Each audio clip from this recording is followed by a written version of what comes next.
Hi guys, good afternoon. For today's video, kakain tayo ng pananghalian. So, meron tayong ulam dito.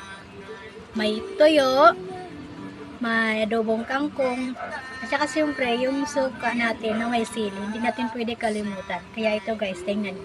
Ayan. Ayan guys. Kunting kanin.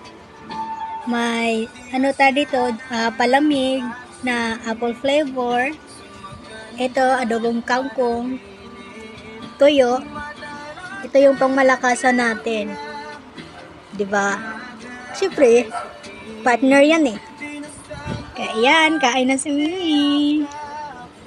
Good morning sa isa't isa. Yung tipong sabay tayong nag-aalala. At tanong na kumain ka na ba? At asang ka? Yung lambing na di na tayo mapaghihiwalay.